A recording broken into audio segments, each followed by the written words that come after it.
How are you doing today? I am good. I just kind of hanging out.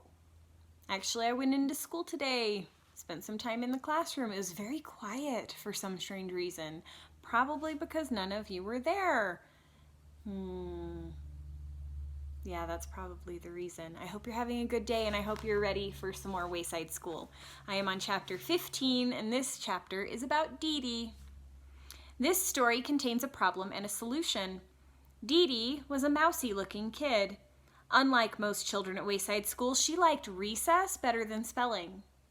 I'm going to read that one more time. Unlike most children at Wayside School, she liked recess better than spelling.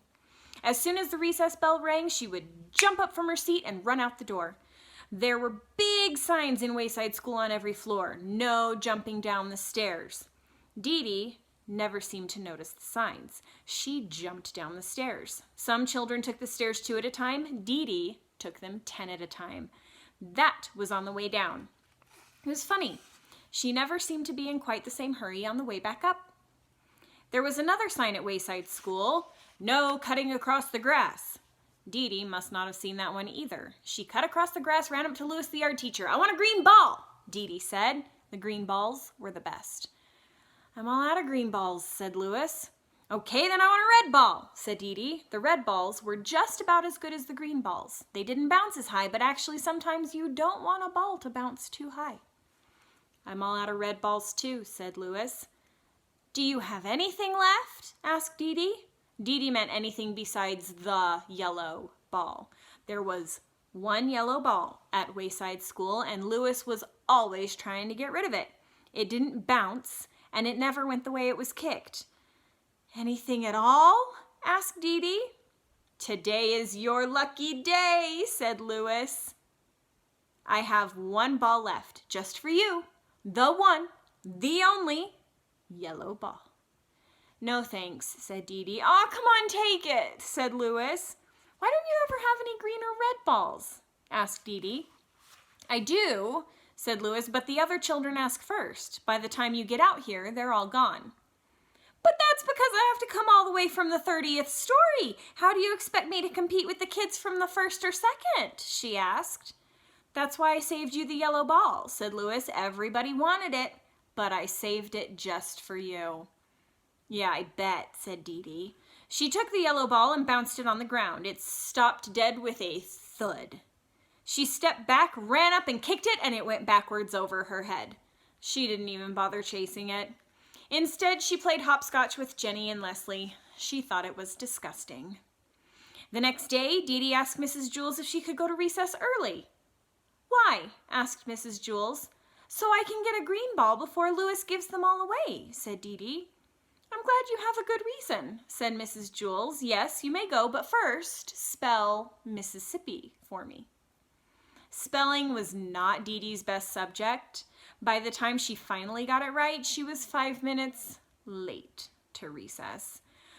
She jumped down the stairs, cut across the grass, and ran up to Louis. There were no green balls left. There were no red balls left either. However, there was still the yellow ball. Dee Dee played jump rope with Joy and Mauricia. It was no better than hopscotch. So Dee Dee's first problem was to figure out a way to get a green ball, or at least a red ball. You already know that this story also contains a solution. Dee Dee figured it out. See if you can too. Remember everything you know about Dee Dee, Wayside School, and Mrs. Jules. Here's a hint. The next day, Dee Dee brought a cream cheese and jelly sandwich, some nuts, and shredded cheese in her lunchbox. Any ideas? Here's what happened. Just before recess, Dee Dee smeared the cream cheese and jelly all over her face. Then she stuffed her mouth with nuts and hung the shredded cheese from her nose.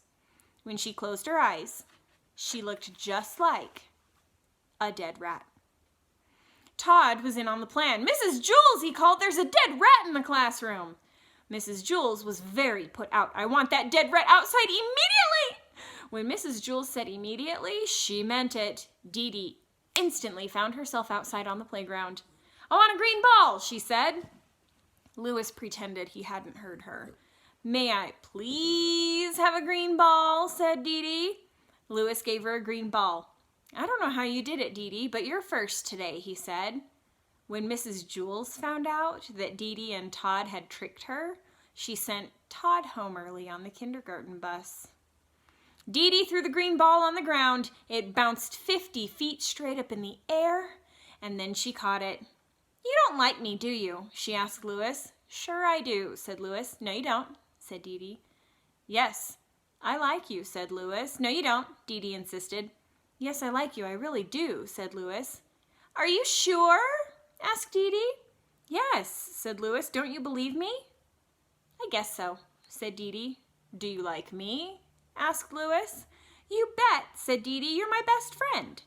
Terrific, said Louis. I always wanted to be best friends with a dead rat. Chapter 16. DJ. DJ skipped up the 30 flights of stairs to Mrs. Jules' room. He was grinning from ear to ear, from nose to chin, from here to there and back again. Hey, DJ, Todd shouted. Glad to see ya. Todd was a pushover for smiling faces. Mrs. Jules heard him. She began to write Todd's name on the board under discipline, but when she saw DJ's smile, she put down the chalk. Good morning, DJ, she said. What are you so happy about? DJ grinned and shrugged his shoulders. Mrs. Jules smiled. Damien looked at the smile on Mrs. Jules' face, then at Todd's, and finally at DJ's. Then Damien smiled too. His smile was almost as big as DJ's. They were best friends.